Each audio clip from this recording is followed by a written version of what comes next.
మరి మట్టిలో నుండి బంగారం వెలికి తీసి సమాజానికి బంగారాన్ని వైఢూర్యాలు సేకరించి ఆభరణాలు తయారు చేసింది మేమే. ఇంత చరిత్ర గల్లలో మేము సమాజంలో గుర్తింపు లేకుండా అవుతున్నాం. తెలంగాణలో 25 లక్షల మంది ఉన్నాం మేము. ప్రొఫెసర్ జయశంకర్ సార్, ఆయన గురించి కూడా పెద్దలు చాలా మంది మాట్లాడారు. మరి ఆయన జీవితం మొత్తం కూడా తెలంగాణ సాధనకి ఆయన అంకితం చేశాడు. మరి ఆయన చనిపోయిన తర్వాత ఈ తెలంగాణ ప్రభుత్వంలో ఏదైతే టిఆర్ఎస్ ప్రభుత్వంలో ఆయన గుర్తింపు లేకుండా అయిపోయింది. ఆయన గుర్తించుకున్న వాళ్ళు లేరు. ఒక విగ్రహం పెట్టించింది కూడా కనబడలేదు బీఆర్ఎస్ ప్రభుత్వంలో. మరి మేమే కొన్ని అక్కడక్కడ పెట్టించినాం. ఎల్బీ నగర్ లో ఏ ఉద్యమమైనా అక్కడ ఒక వేదిక లాగా అక్కడ అందరు విగ్రహాలు ఉన్నాయి పెద్దలవి. మరి అక్కడ వేదికగా మరి ఒక జయశంకర్ సార్ విగ్రహం లేదంటే నేనే పెట్టించాను అక్కడ. మరి కొన్ని ప్లేస్లలో చాలా మంది మా విశ్వకర్మలు ఇక్కడ 6 లక్షల మంది మన హైదరాబాద్ నగరంలో ఉంటారు. మరి ఎంతమంది ఉన్నా మా మల్సినాచారి గారు, మాజీ స్పీకర్ గారు, ఆయన ఉన్నా సరే ఆయన మాట కూడా చెల్లనేరని పరిస్థితుల్లో ఆ ప్రభుత్వం గడిచిపోయింది. మరి ఎమ్మెల్సీ మల్లన్న గారి సూచనల మేరకు మనమందరం కూడా ఒక స్ఫూర్తితోని మనం వెళ్దాం. ఎందుకంటే మీరందరూ కూడా మేధావులందరూ కూడా మల్లన్నను బలపరుస్తుండ్రు. మరి ఆయన యొక్క ఆలోచన కూడా మనకు జరిగే అన్యాయాన్ని అరికట్టడానికి మరి ఆ టీవీ ఛానల్ ద్వారానే కానివ్వండి, మరి వ్యక్తిగతంగా ఎవరికే బాధలు ఉన్నా కానీ ఆయన దగ్గరికి పోతే ఆర్థికమైన మరి ఆ వెసులుబాట్లు కూడా కలిగిస్తుండ్రు. మరి కొన్ని బీద కుటుంబాలకు కూడా ఆయన వంతు ఆయన మరి కొంత డబ్బు కూడా ఇచ్చి వాళ్ళకు ఒక ఫిక్స్డ్ డిపాజిట్ చేసి వాళ్ళ యొక్క జీవన విధానానికి ఏదో వాళ్ళు పెద్దగా అయిన తర్వాత వాళ్ళు గుర్తించుకోకుండా మనవంతు మనం ఏదో కృషి చేయాలని మరి ఆయన ఒక స్ఫూర్తిదాయకంగా చెప్పినప్పుడు చాలా ఇబ్బంది కలిగింది. మరి మన వాళ్ళు ఎంతో మంది బీద వాళ్ళు ఉన్నారు. మన కులాలు పటిష్టం కావాలి.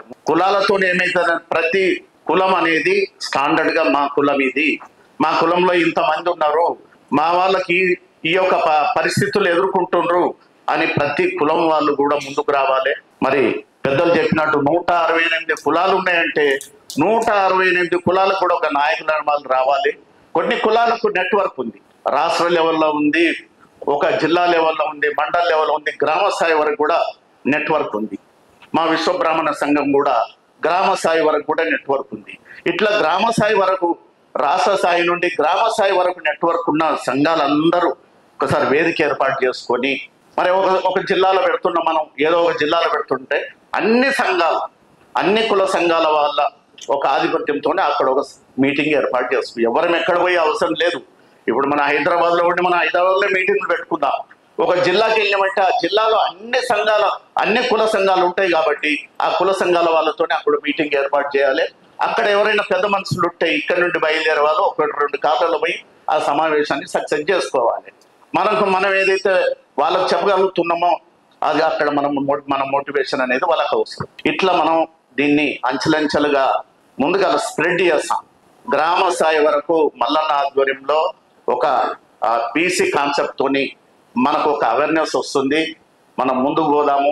మనం ఈ యొక్క 42% అనే దాన్ని మరి ఇప్పుడు పెద్దలు చెప్పారు, అందరూ మేధావులే, ఇక్కడ ఎవరిని కూడా తక్కువ చెప్పడానికి కూడా ఆస్కారం లేదు. ప్రతి ఒక్కరు మేధావులే. వాళ్ళకున్న అనుభవాలు చెప్తుంటే నేను ఏమి అసలు చెప్పలేను అన్న పరిస్థితి ఉన్నది. మరి ఎవ్వరం ఏం మేధావులమైనా కానీ మనం ఒక బీసీ కాన్సెప్ట్ ముందుగా పెట్టుకున్నాం. మన యొక్క పరిస్థితులు మారాలంటే, స్థితిగతులు మారాలంటే, మన వాళ్ళు మరి ఆర్థికంగానైనా రాజకీయంగానైనా ముందుకు పోవాలంటే, విద్యాపరంగానైనా ముందుకు పోవాలంటే మనం కొంచెం ఏకతాటిపై ఉండాలి. ఈ యొక్క చిన్న కులము పెద్ద కులము వాడేంది వీడేంది అని అనకుండా కులానికి కులం మనం ఒక గౌరవంగా ఇతర కులాలను కూడా మనం గౌరవించుకోవాలి. మరి అన్ని కులాలు ఏకమైనప్పుడు ఆటోమేటిక్గా మన బీసీ కాన్సెప్ట్ అనేది డెవలప్ అయినట్టే ఉంటుంది.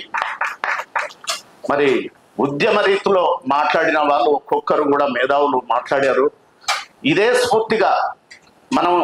స్ఫూర్తిని గ్రామ స్థాయి వరకు కూడా ముందు చేర్పించాలి. చేర్పించిన తర్వాత మనం అనుకున్న విధంగా 42% ప్రభుత్వము మనకున్న వచ్చే ఏ ఎన్నికలనైనా కానీ మనకు ప్రాతినిధ్యం ఇచ్చిందంటే సరే. మన ఉద్యమ రీతిగా ఏదైతే ఈ టోల్ ప్లాజాలను 28 టోల్ ప్లాజాలను ముట్టడించే ప్రయత్నం చేస్తున్నామో మల్లన్న గారు చెప్పినట్టు మనం ఆ దిశగా మనం పోయి ఏం లేదు, సైలెంట్ పోవాలి. ఎవరు ఇంటర్నల్ గా డిస్కస్ పోవాలి. టోల్ ప్లాజా దగ్గర ఆఫ్ పెట్టేసుకోవాలి వెహికల్స్, అంతే. మొత్తం రోడ్లన్నీ బ్లాక్ అయిపోతాయి. ఇంకొక రకంగా ఎవరు మనం ఇంటర్నల్ గా ఏది చెప్పకుండానే మన కార్యాచరణ ముందుకు పెడితే ఇది ఏంటంటే కేంద్ర ప్రభుత్వానికైనా తెలుస్తుంది, మన రాష్ట్ర ప్రభుత్వానికైనా తెలుస్తుంది, ఇంకా ఎవరికైనా ప్రతి ఒక్కరికి ఏ డిపార్ట్మెంట్ లోనైనా ఎక్కడైనా తెలవాలంటే జనాల దృష్టిలో మనం ఏం చేస్తున్నామని తెలవాలంటే ఇటువంటి కార్యాచరణ చేసినప్పుడే అందరికి తెలుస్తుంది. అందు గురించి మనం ఏది చేసినా కానీ ఒక ప్రణాళికతోని మేధావులని వాళ్ళు కావాలి. కొందరు ఏదైనా సమస్య వచ్చినప్పుడు మరి అరెస్టులు మరి కేసులు పెట్టడం కూడా జరుగుతుంది. దీనికి మరి ఈ యొక్క అడ్వకేట్స్ మన వాళ్ళు ఎంతమంది ఉంటారో వాళ్ళు కూడా మనకు సహాయపడాల్సి వస్తుంది. మరి దెబ్బలు తెలియనప్పుడు మన హాస్పిటల్లో పడితే డాక్టర్స్ కూడా అవసరం ఉంటుంది. మరి ఇవన్నీ కోణాల్లో మనం ఆలోచించి ఉద్యమం మొదలుపెట్టినప్పుడు మరి తెలంగాణ సాధనలో మనం ఒక శాంతియుతంగా మనం యుద్ధం మొదలు పెట్టాము.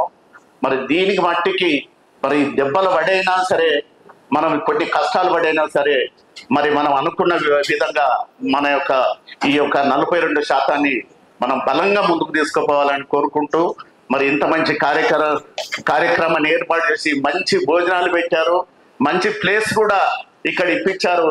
మరి నిర్వాహకులు